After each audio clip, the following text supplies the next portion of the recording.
aragnaa iyadoo ummaduhu ka hadlayaan hogaamiye dee waanaad aragtaayoo marka aad ama dalkeennaba ka soo qaato ama dalalka kaleba ka soo qaato wakti badan iyo dhaqaalo badan iyo energy badan ayaa ku baxaa doorashada hogaamiyaha oo adiga arkayo dee doorashadii boqolaal malaayiin dad lacag wakti ayaa ku baxa marka waxaad isweydiinaysaa maxaa hal qof oo keliya oo la dooranayo ay waxaasoo dhan oo dhaqaalo ah iyo waktiya iyo maaragtay hadala iyo socodi ugu baxaa taasi waxay kutusaysaa in qofkan hogaamiye la dooranaya uu yahay qof muhiima oo ay nolosha dadka inta kaloo dhami ku xidhantay isaga ama iyada kolba qofku doonaa noqdee marka hogaamiyuhu waxa uu dhigmaa nolosha iyo mustaqbalka mujtamaca intiisa kaloo dhan ummadaha hore u maray ee dhaqaalahoodu kor u kacay ee bulsho ahaan meel wanaagsan gaadhay ee horumarka sameeyey intooda badani ama intooda badan yaanu koodhina kulligoodda waxa ay horumarkaa ku gaadheen hogaamiye wanaagsan ayay heleen oo wanaag badan iyo horumar gaadhsiiyey ummadaha dib u dhacay ee keyrkood ka hadhay iyagoo meel wanaagsan markii hore laga yaabay inay taagnaayeen markii dambe ay hoos u dhaceen ee dadkoodii burburay ee meel xun gaadhayna hogaamiyaha ayaa nasiib darra kaga dhacday oo hogaamiye qaldan bay heleen dabcan wax kastaba dee ilaahay baa qoray oo taasi waa gooni laakiinse ummad kastaaba waxay ku aflaxdaa sida ama hogaamiye wanaagsan u hesho ama hogaamiye xun u hesho ayay iyadana laftigeeda ku khasaartaa haddaad tusaalayaal ka soo qaadato dee dowladda masar oo kale caalamka in badan bay hogaaminaysa kumanaan sano ka hor adoo meel fogba teginna 70 sano ka hor dowladda masar oo kale ama aan idhaahdo 80 sano ka hor waxay ahayd dowladaha ugu horumarsan dowladaha soo koraya dhaqaalaheedu meel weyn buu joogay waxay la dagaalantay ingiriiska waxay iska celisay cadow badan oo kale markaa meel wanaagsan buu marayay maanta masar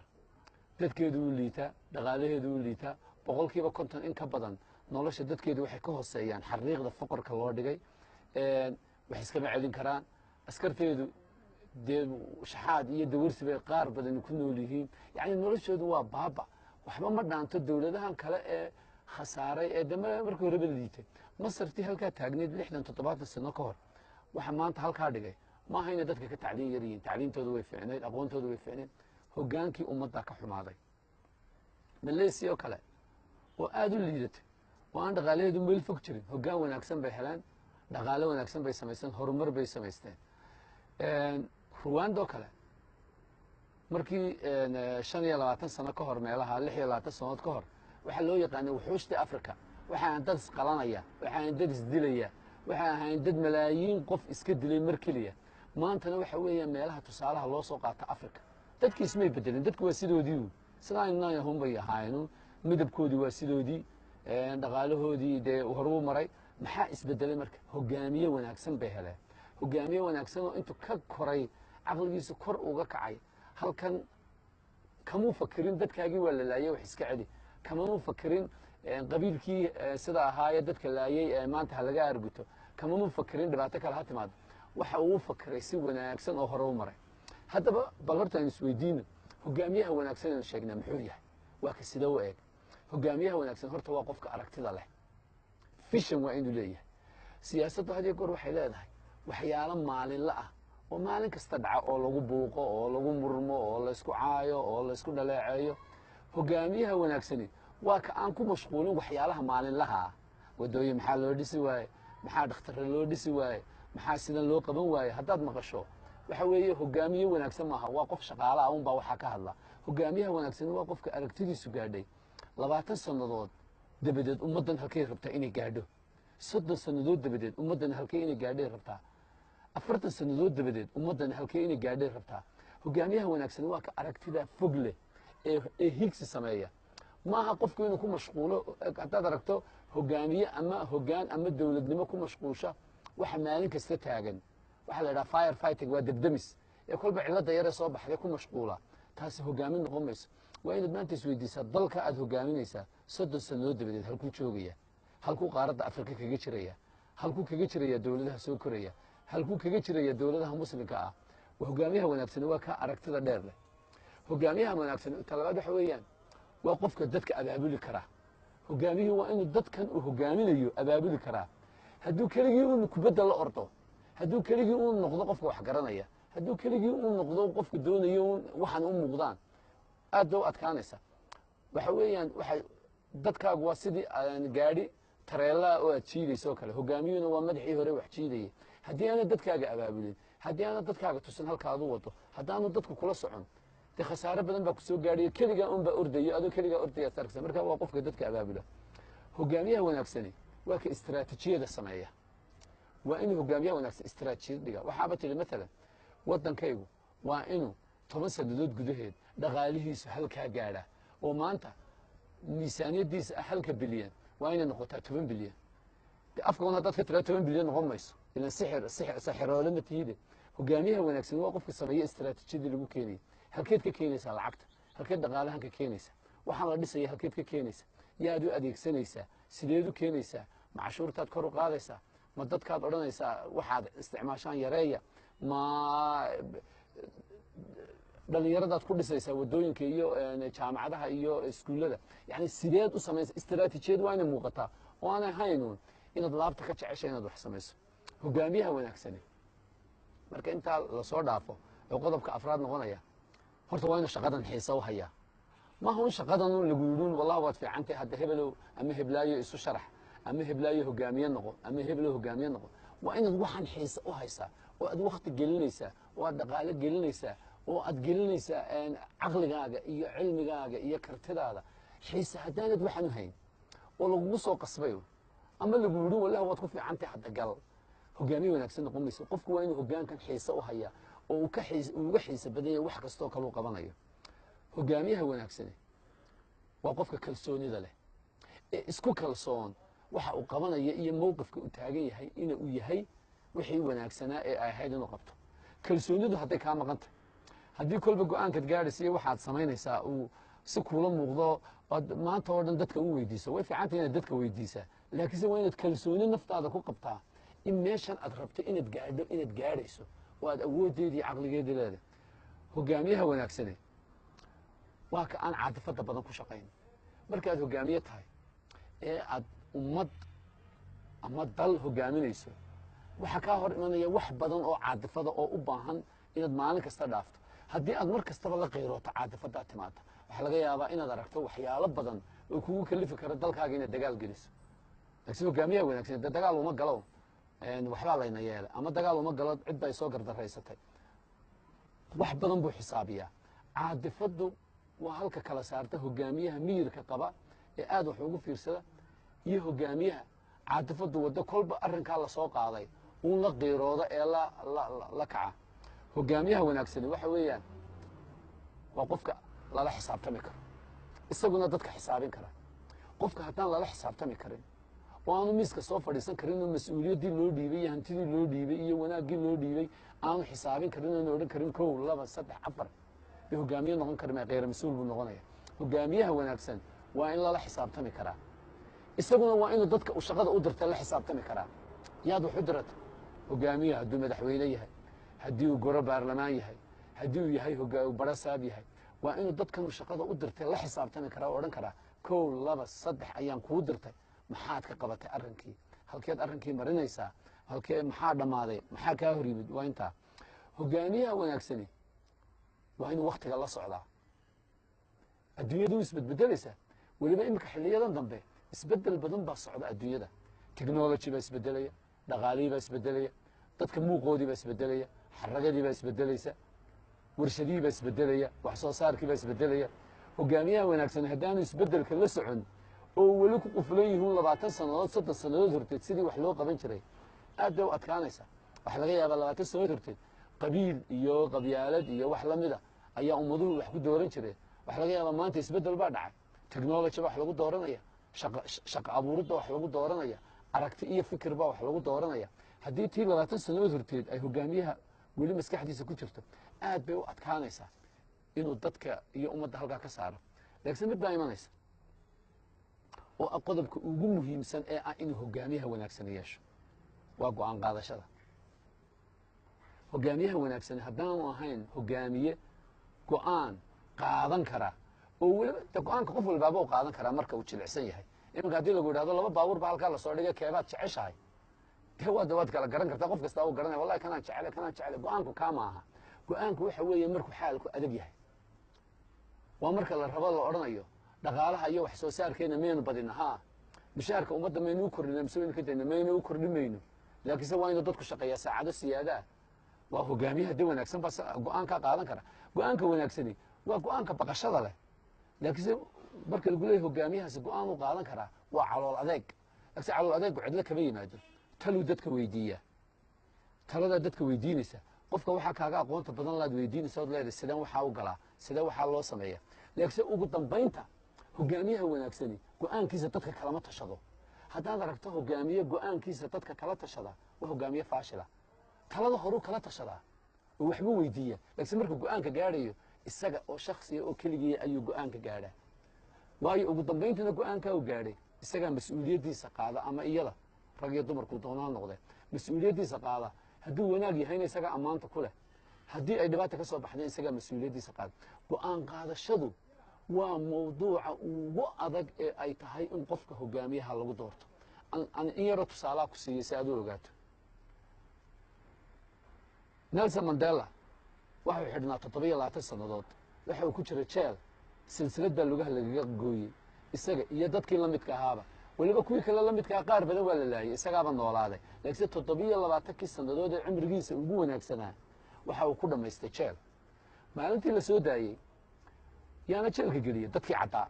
waa dad cad oo tiro yar oo malaayiin dad madow xukumaya oo qeyrkood ka reebay oo iyaga dilay oo dhibaato kasta ku sameeyay markii la soo daayay ee uu isagu madaxtinimadii qabsaday ee uu dalkii madax ka noqday waad garan kartaa ninka 100 sannadood isaga iyo ummadiisiiba la soo gumaysanayay ee 100 sannadood qeyrkii laga reebay maalintii uu noqday madaxweynaha waxa la filayay inuu hiiliyo dadkii dulmanaa dadka dulmani waa dadkii madoobaa inuu hiiliyaa la rabay inuu wax ka celiyaa la rabay wixii ay tabanayeen maalintii uu soo baxay Nelson Mandela waxa uu yidhi dadka madow laga qaadi maayo meelihii haysteen dadka cad laga qaadi maayo meelihii haysteen oo dhan warshadihii iyagaa weli xukumaya warshadihii hubka soo saaraya iyagaa haya dhaqaalihii dalka meelay ku jiray iyagaa haya nabad sugidii iyo nabadgelyadii iyagaa haya bangiyada iyagaa xukumaya sharcigana iyagaa haynaya dadkii madoobaa waxa ay la yaabeen oo ay la wareereen oo ay fahmi waayeen ninkii Mandela ee isaga iyo malaayiintii madoobeydba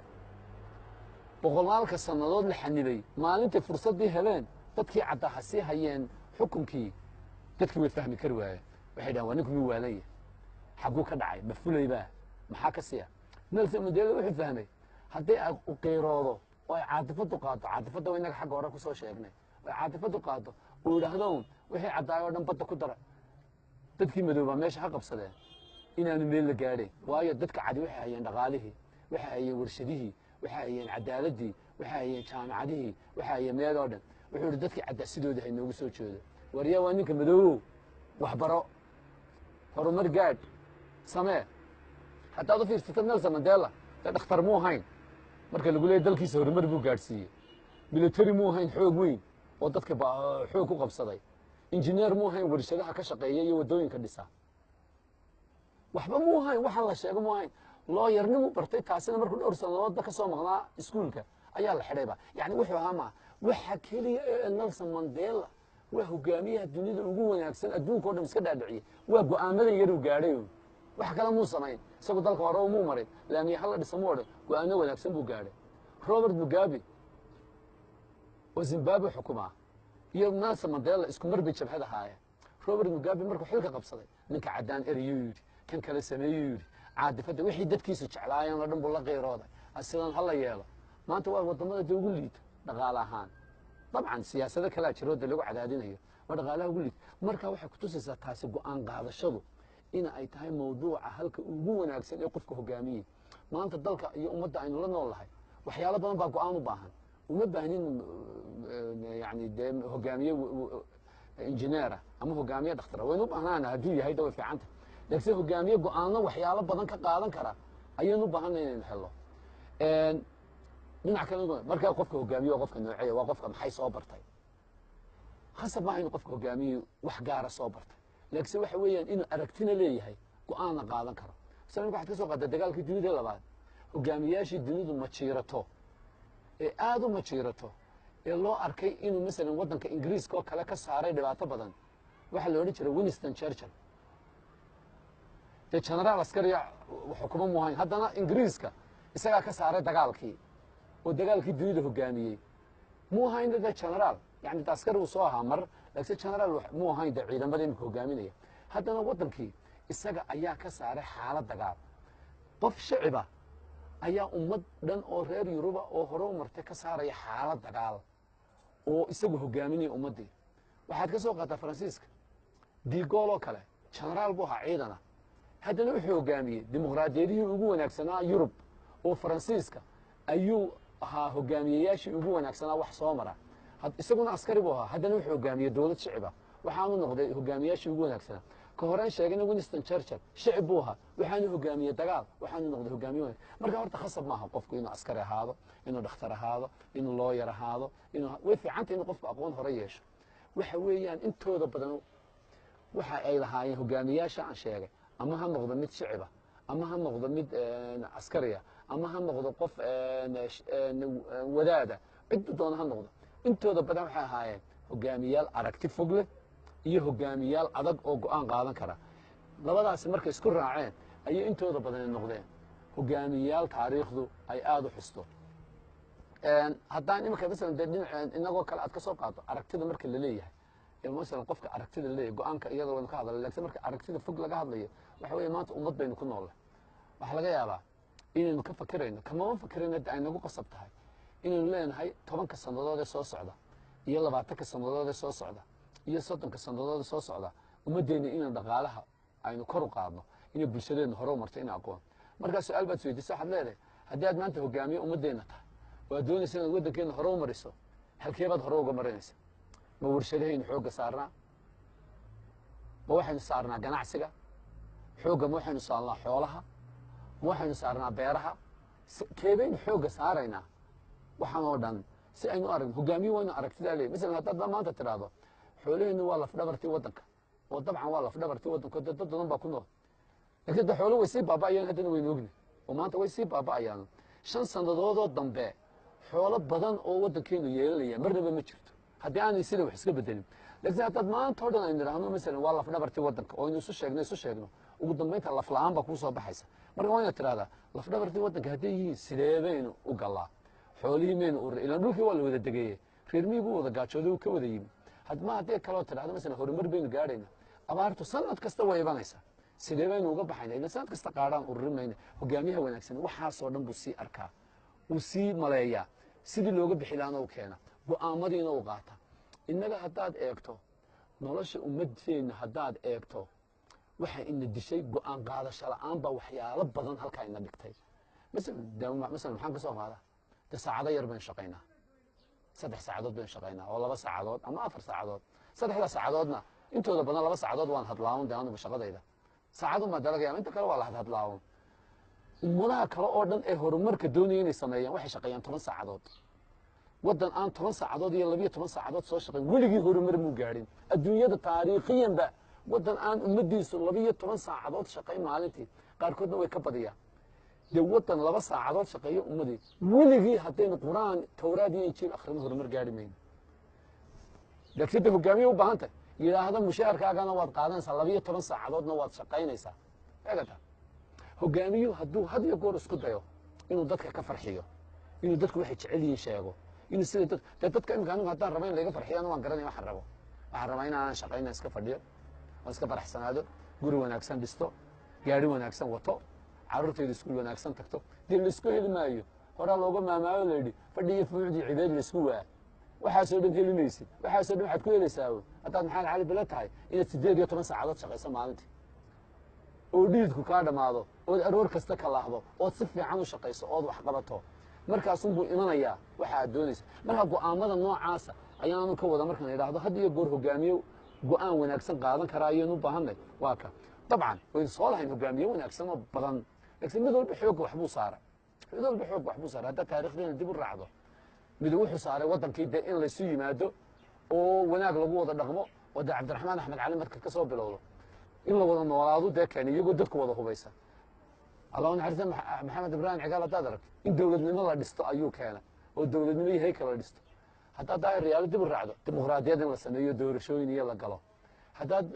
axmed maxamed maxamuud siiraan iyo dowladdiisa eegto waxa uu keenay in imkaaniyaadkii dowladda la dhiso la ballaadhiyo laakiin imika maxay u baahan tahay ciyaartu halkan meel ka adag bay gelaysaa imika